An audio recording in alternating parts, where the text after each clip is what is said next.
안녕하세요. 오늘은 삼성 SDS 얘기를 좀 해볼까 하는데요.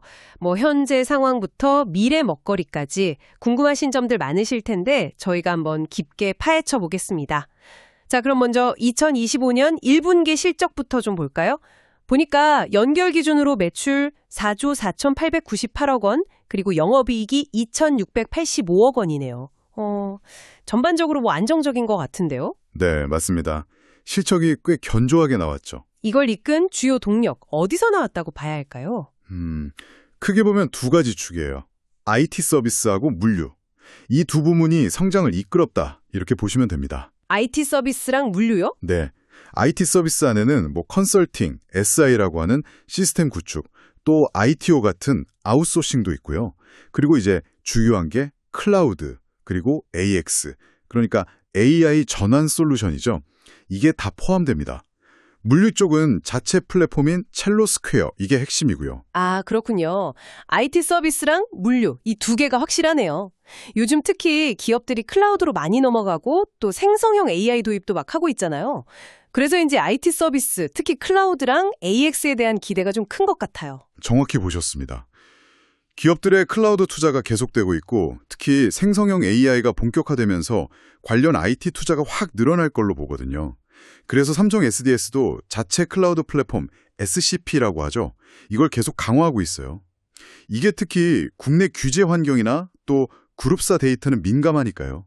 이런 걸 고려하면 주요한 차별점이 될 수 있거든요. 아, 자체 플랫폼 경쟁력. 네, 분기보고서 R&D 항목 보니까 LLM 연구라든가 클라우드 네이티브 보안 기술 개발 같은 데 투자를 계속하고 있더라고요.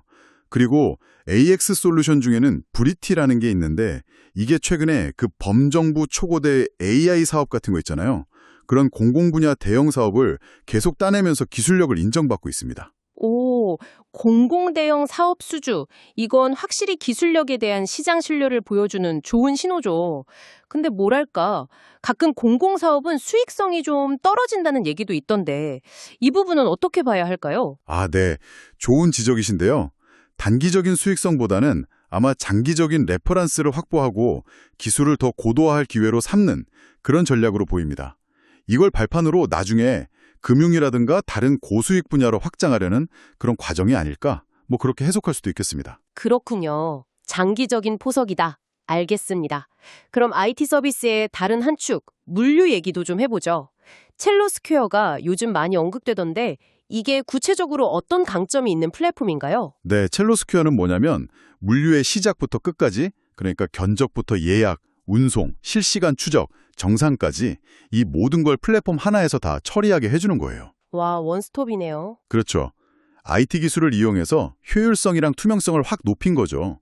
예를 들면 예전엔 되게 복잡했던 해상 운송 서류 작업 시간 같은 걸 확 줄여준다거나, 근데 재밌는 게 1분기 물류 매출 중에서요, 외부 고객 비중이 IT 서비스 전체 매출보다 더 높게 나왔어요.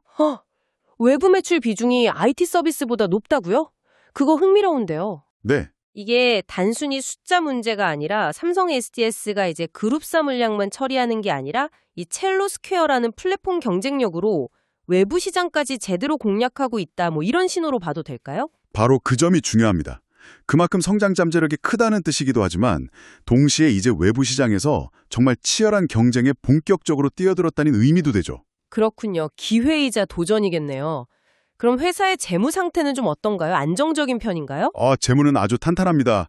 1분기 말 기준으로 연결 부채 비율이 한 37.3% 정도거든요. 이건 매우 안정적인 수준이라고 볼 수 있습니다. 네, 지배구조 쪽은 아무래도 삼성그룹이니까. 그렇죠. 삼성전자가 한 22.6%, 삼성물산이 17.1%, 그리고 이재용 회장이 9.2% 정도 주요 주주로 있고요. M&A로 인수한 엠로나, 멀티캠퍼스 같은 자회사들하고 시너지도 좀 기대해 볼 수 있는 부분이고요. 최근에는 또 보니까 블록체인 기술 기반의 스테이블 코인 테마로도 좀 언급이 되는 것 같던데요. 이건 어떤 배경인가요? 네, 그게 삼성 SDS가 자체 블록체인 플랫폼 넥슬레저라는 걸 갖고 있거든요. 기술력이 있고 또 이걸로 해운 물류나 금융 인증 같은 데 실제로 적용해 본 경험도 있고요.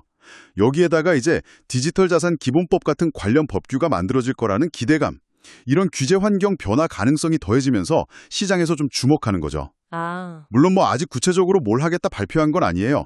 근데 기술적인 준비는 되어 있고 시장 환경도 변할 수 있으니까 가능성을 보는 거죠. 기술은 있는데 이걸 실제 수입 모델로 만드는 건 또 다른 문제일 텐데요. 삼성 SDS가 이걸 어떻게 풀어갈지 좀 지켜봐야겠네요. 자, 그럼 이제 마지막으로요. 삼성 SDS에 투자한다면 어떤 점을 좀 핵심적으로 봐야 하고 또 어떤 점은 유의해야 할지 한번 정리해 주시죠. 네. 일단 강점은 역시 클라우드하고 AX 중심으로 사업을 성공적으로 전환하고 있다는 점. 그리고 첼로스퀘어를 통한 물류 플랫폼 경쟁력 강화, 또 안정적인 재무 구조랑 그룹사 기반의 사업 안정성, 이런 건 분명히 강점이죠. 특히 SCP, 첼로스퀘어, 넥스레저, 브리티 같은 자체 플랫폼 기반의 기술 경쟁력이 핵심 동력이라고 봐야 하고요. 다만 리스크 요인도 있죠. 글로벌 경기가 어떻게 될지 모르니까 기업들이 IT 투자를 좀 줄일 수도 있다는 가능성. 그리고 클라우드나 AX 시장에서 글로벌 빅테크 기업들하고 경쟁이 점점 심해지는 거, 이런 건 계속 좀 지켜봐야 할 변수입니다. 네, 오늘 삼성 SDS의 현재 모습부터 미래 가능성까지 쭉 한번 살펴봤습니다.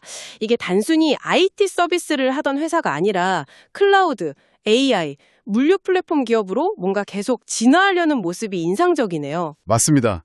결국에는 이 자체 기술 플랫폼들을 기반으로 해서 다양한 산업의 디지털 전환을 얼마나 효과적으로 잘 이끌어내느냐, 이게 앞으로 삼성 SDS의 가치를 결정할 거라고 봅니다.